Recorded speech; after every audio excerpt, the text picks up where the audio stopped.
그래서 나름 머리를 굴리고 굴려 간 첫 직장은 이럴 때 보면 정말 끌어당김의 법칙이라는 것이 있는 것 같고 사람은 자기가 진정으로 원하는 대로 어느 정도는 되는 것 같은데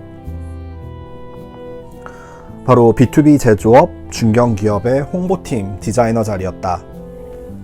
그게 왜 나름 머리를 쓴 자리냐면 급여가 적고 야근이 잦은 디자인만 하는 회사보다는 급여가 많고 또 작업으로 인한 야근이 잦지 않으면서 대기업만큼의 급여는 아니더라도 안정적으로 산업소비재를 제조하는 회사이기 때문에 디자인과인 나로서는 나쁘지 않은 것 이상의 연봉을 받으면서도 회사의 성격에 따라 승진이나 경쟁 구조가 그렇게까지는 치열하지 않아 나만 잘 버티면 오래 다니는 것에 큰 부침이 없기 때문이다. 요약해서 말하면 미대나와 적당히 안정적으로 먹고 살기 나쁘지 않아 보이는 길을 선택한 것이다. 다만 단점이라고 한다면 디자이너로서의 성장의 상한선은 많이 닫히는 편이고 이후 이직에 있어서도 점점 해당 산업군 내에서만 움직이게 될 거라는 것이었다. 사실 지금 말한 단점도 사람에 따라서 또 경우에 따라서는 얼마든지 다를 수도 있어서 일단은 나의 경우는 그렇다고 짚어두고 넘어가겠다. 어쨌든 첫 취직은 만족스러웠다.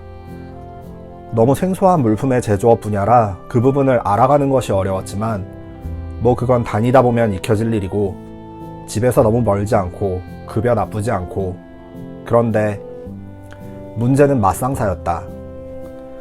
사내적으로 성격이 별나기로 유명한 사람이었다. 틱틱과 툴툴의 집합체. 어쩔 수 없이 그를 상대해야 하는 부서의 사람들은 늘 짜증 서려 있는 그 사람의 말투에 상대해야 할 일에 부담스러워했고 심지어는 외부 업체의 직원조차 나와 따로 있을 때 내가 먼저 얘기를 한 적도 없는데 신입인 내가 그 사람 때문에 힘들어하고 있을 것임을 미리 짐작하고 있었다. 지금 정도 인생 경력에 짬바라면 어찌어찌 견뎌냈겠지만 대학을 갓 졸업한 신입인 나에겐 같은 부서에서 매일매일 그 사람을 상대해야 하는 일상이 내일은 출근해서 또 어떻게 하지였고 그 사람이 출장이든 연차든 안 나오는 날이면 사무실의 공기가 다르게 느껴질 지경이었다.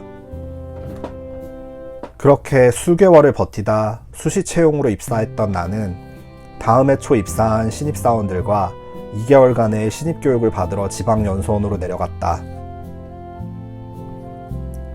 그리고 연수 과정이 끝나가고 사무실로 돌아가 그 사람과 마주해야 할 날들이 다가오면서 걱정스러워졌다. 어쩔 수 없이 다시 회사 생활은 시작되었고 그와 한 사무실에서 지내면서 연수 동기들에게 들은 말은 너가 신입사원 연수 때와는 달리 표정이 너무 안 좋다는 평이었고 나 스스로도 스트레스를 눈으로 체감한 것은 다시 회사로 출근한 지 얼마 되지 않아 미용실에 갔다가 발견한 땜빵 같은 탈모 증상을 내 눈으로 봤을 때였다. 오래오래는커녕 당분간도 더 버티기 힘들 것 같다 라는 생각이 들었다. 사표를 내야 하나?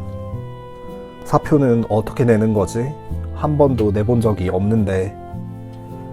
그리고 그 와중에도 내가 다니는 회사, 내가 그만두려는데 난 왜 부모님 눈치가 보일까? 라는 자괴감까지 들었다. 생각해보면 아마 부모님 집에 살고 있기 때문이겠지. 그런데 내 나이에 결혼을 통해 받는 집안 원조 없이 자체적으로 번듯한 독립이란 것이 사회 초년생이 애초에 가능한가?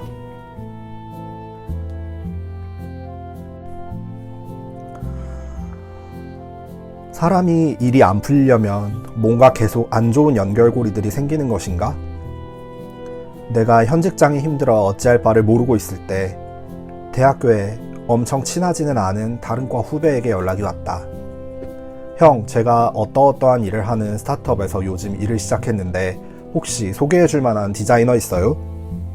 나는 과감히 나를 추천했고 불과 며칠 뒤 그 동생과 그 스타트업의 대표 그리고 그 스타트업의 직원인 대표의 친구가 내가 퇴근하는 시간에 맞춰 회사 근처 카페로 간단한 면접 겸 소개를 하러 들렀다. 지금 생각해보면 그 스타트업이나 그 대표가 문제였다기보다는 현재 상황을 벗어나는 것만이 너무 절박해 그릇된 선택을 한 내 잘못이었다고 생각한다. 사회초년생인 내가 봐도 수익화 구조가 어설퍼 보이는 사업계획, 꿈과 의지와 무료 이미지 사이트에서 퍼온 이미지들로만 범벅된 소개자료. 지금 생각해보면 내 이성의 영역에서는 NO라고 소리치고 있었지만 당시 회사가 너무 힘든 내 감정의 영역이 모든 것을 눈감고 수락하게 했었다.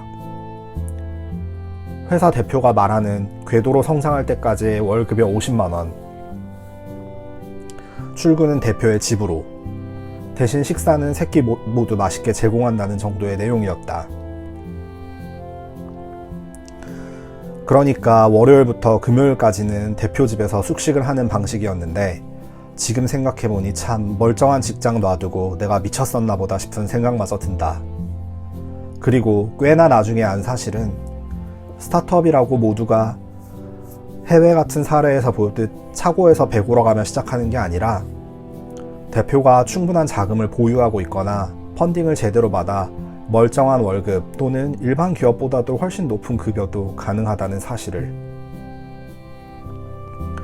주변의 다른 스타트업에 취업한 친구들을 통해 알게 되었다. 그래, 내가 멍충이었다. 그곳에서 일하면서 나를 가장 힘들게 한 것은 다음의 두 가지였다.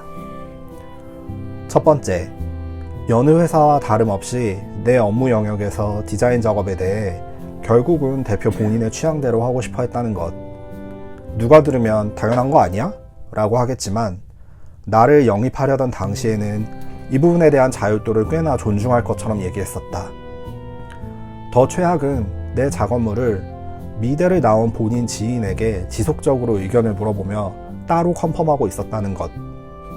이건 다시 말하면 본인이 딱 원하는 사람을 뽑지 못해 어쩔 수 없이 헐값에 채용할 수 있는 사람을 찾았다는 말밖에 되지 않는다.